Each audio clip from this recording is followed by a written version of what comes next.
Cyiza.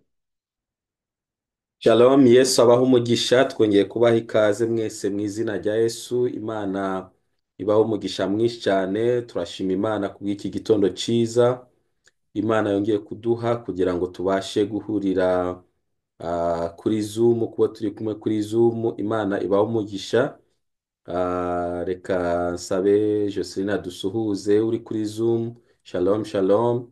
Nawe niba uri kuri YouTube wakwandika muri commentaire ukandika shalom shalom. Muhawe ikaze ku bari kuri YouTube kuri Ndika Gospel TV.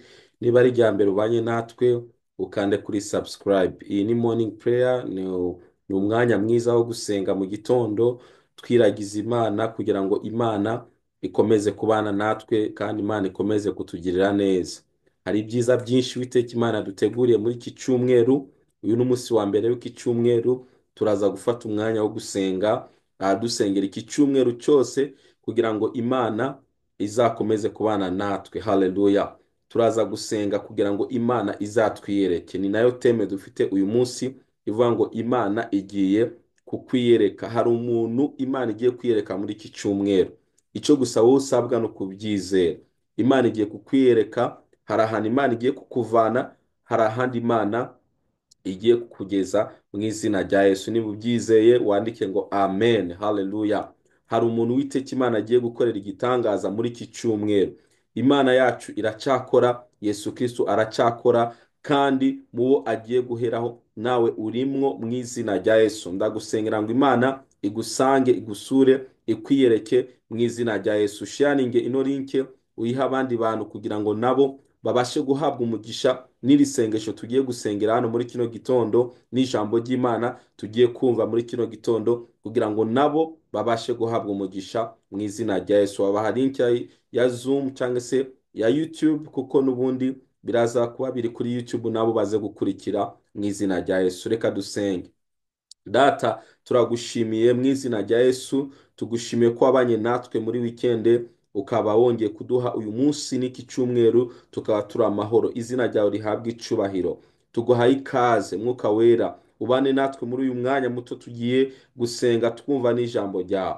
Reka uvugane n'imitima yacu, reka ugenderere ubwoko bwawe. Buri muntu wese udukurikiye aba kuri Zoom cyangwa se kuri YouTube, Mwami, reka ahabwe umugisha nawe. Reka umwiyereke, umugenderere, imbaraga zawe zimusange. Niba hari umuntu udukurikiye urwaye, Mwami, umusanga aho agwariye, ikiganza cyawe kimukize mu izina rya Yesu. Niba hari umuntu udukurikiye ubuze amahoro mu mutima, ndamusengeye kugira ngo uyu mwanya umwuzuze amahoro, ya yandi aturuka iwawe amusanga amugereho mu izina rya Yesu. Niba hari umuntu udukurikiye ufite ikibazo mu kazi, mu muryango we, mu izina rya Yesu Kristo, ndasenze kugira ngo umwiyereke, umusange mu izina rya Yesu. Bana natwe kandi utugirire neza, kuko uri Imana igira neza. Icyubahiro gikomeze kuba icyawe mu izina rya Yesu Kristo.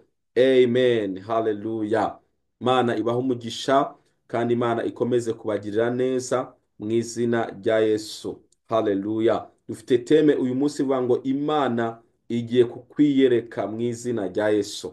Imana igiye kukwiyereka mu izina rya Yesu. Maze igihe kinini uri gusenga ubwira Imana ngo Mana, ndagusaba unyiyereke. Gusenga kwawe Imana yakumvise. Ijambo ry'Imana riravuga ngo nkunda bankunda, ngo kandi abashakana umwete bose bazambona. Muri iki cyumweru, muri kuno kwezi, ugiye kubona Imana mu buryo bw'igitangaza. Ndavugana nawe unkurikiye nonaha. Muri kuno kwezi, muri kino cyumweru, ugiye kubona Imana. Imana hari ahantu igiye kukuvana, Imana hari ahantu igiye kukugeza mu izina rya Yesu. Satani yagwanije ubuzima bwawe igihe kirekire cyane, ariko Uwiteka Imana agiye kukugwanirira. Uwiteka Imana, haleluya, agiye kukwiyereka. Iri ni ijwi ry'ubuhanuzi ku buzima bwawe. Uwiteka Imana agiye kukwiyereka. Uwiteka Imana agiye gukora ibidasanzwe mu buzima bwawe mu izina rya Yesu. Reka dusome umurongo umwe uri mu gitabo cyo gutegeka,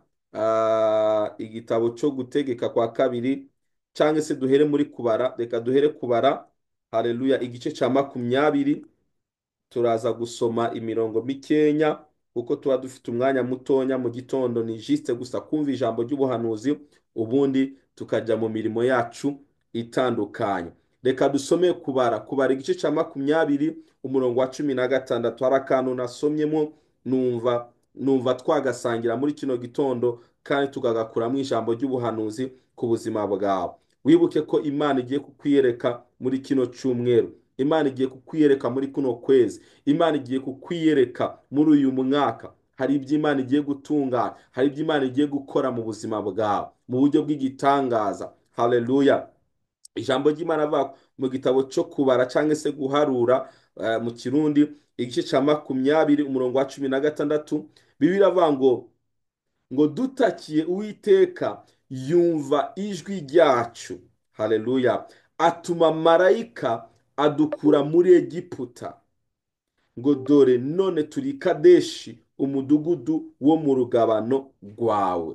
Haleluya. Ngo dutakiye Uwiteka, haleluya, atuma marayika adukura muri Egiputa. Yesu ashimwe cyane. Abisirayeli ngo barasenze batakira Uwiteka, arangije ngo Uwiteka yohereza marayika ngo abakura muri Egiputa. Yesu ashimwe cyane. Mwibuke turi kuvuga ngo Imana igiye kutwiyereka, Imana igiye kutwiyereka, Imana igiye kohereza marayika adukure muri Egiputa. Muri Egiputa bisobanura iki? Muri Egiputa hari ahantu Abisirayeli bari mu bucakara, bari mu buzima bw'ubucakara, bakubitwa ibiboko, bakoreshwa imirimo y'ubucakara, barabaye esclave, nta burenganzira bafite bwo gukora ibyo bashaka, ahubwo bategekwa n'Abanyegiputa, babakoresha imirimo y'agahato, imirimo iremereye, inanijwe cyane. Bari mu buzima by'ukuri utakwishimira, utanezererwa nawe nk'umuntu, ariko Imana ibagirira ubuntu budasanzwe. Haleluya. Bamaze gutakira Uwiteka ngo marayika araza abakura muri Egiputa. None ngo uyu munsi hari ahandi hantu bari bahagaze bashima Imana. Yesu ashimwe cyane. Isengesho ryanjye nuko marayika w'Uwiteka agusanga muri Egiputa yawe. Egiputa yawe ushobora kuba ari ubuzima urimo umazemo igihe kinini utinzemo, ubuzima utanezerewe, ubuzima utishimiye. Iyo ni Egiputa yawe. Uwiteka Imana arifuza kugukura aho hantu utinze. Ushobora kuba utinze mu bugwayi igihe kinini cyane. Reka mbikubwire, Uwiteka Imana agiye kohereza marayika akuvane aho muri Egiputa, akugeze ahandi hantu ho kunezerwa, ho kugwa neza mu izina rya Yesu. Ushobora kuba utinze mu buseribatere bukurambiye, bukuremereye. Hari marayika w'Uwiteka agiye kugukorera divine connection, ugahura n'uzaba umugabo wawe, ugahura n'uzaba umugore wawe, kuko Uwiteka Imana ajya yumva gutaka kw'abana babo, akabagirira neza, akabiyereka, akabatabara. Iki cyumweru, uku kwezi, uyu mwaka, witegure guhura n'Imana mu buryo bukomeye cyane. Haleluya. Muri Egiputa ushobora kuba ari mu bushomeri umazemo igihe kinini cyane. Uwiteka Imana hari uburyo agiye kubigenza kugira ngo akuvaneyo. Ntabwo waremewe guhera muri Egiputa, ntabwo waremewe guhera muri ubwo buzima. Hari igitangaza Uwiteka Imana agiye kuremera ubuzima bwawe. Uyu mwaka ni umwaka ubwo Satani yogerageza kurwanya ubuzima bwacu, ariko Uwiteka Imana araza kukuremera amashimwe mu izina rya Yesu. Ngo batakiye Uwiteka, Imana yohereza marayika. Haleluya. Azana amakuru meza, azana amakuru masha bari biteze, kuko bari biringiye Imana ko ishobora kubatabara no kubagirira neza. Ndabizi nawe unkurikiye nonaha, birashoboka ko ibyiringiro byawe wabishize mu Mana igihe kinini cyane, ariko ntiwabona igisubizo. Iri ni ijambo ry'ubuhanuzi ku buzima bwawe. Hari marayika w'Uwiteka Imana ugiye kugusanga aho hantu uri, ugiye kugusanga ahantu utinze. Hari marayika w'Uwiteka Imana ugiye kukugendera mu buryo bukomeye.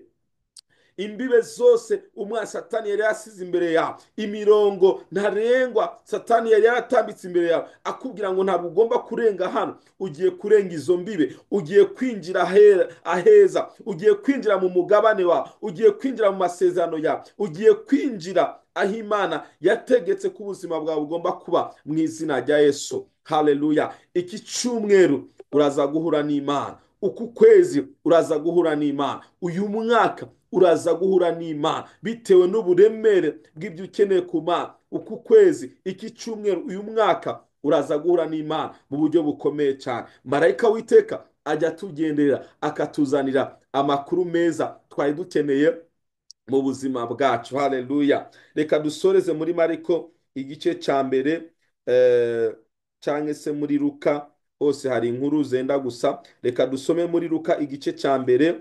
Haleluya.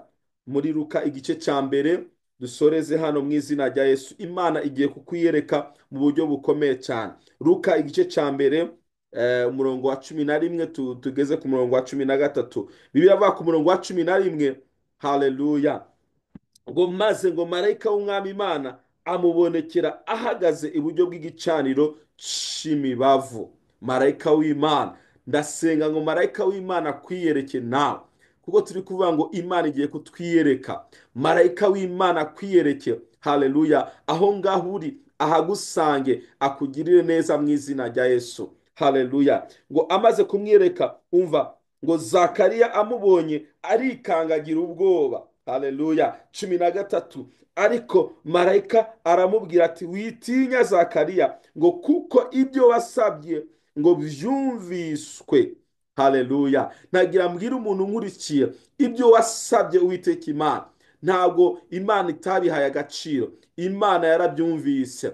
Igihe cyawe cyo gutabagwa ni iki ngiki. Haleluya. Igihe cyawe cyo kugendererwa n'Imana ni iki ngiki. Icambo ukabyizera. Haleluya.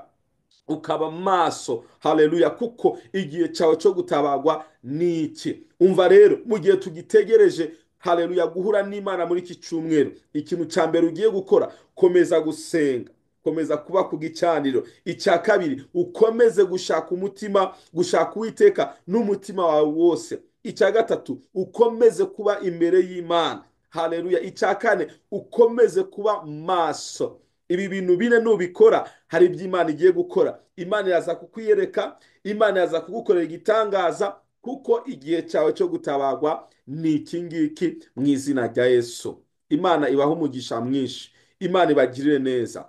Wicika intege, witinya. Hari marayika w'Uwiteka agiye kugusanga aho hantu uri. Hari marayika w'Uwiteka agiye kukwiyereka, kandi araba akuzaniye mesaje ikubwira ngo ibyo wasabye Uwiteka Imana byumviswe. Ibyifuzo byawe Imana yabyumvise, kandi imanutse kugutabara no kukugirira neza. Haleluya.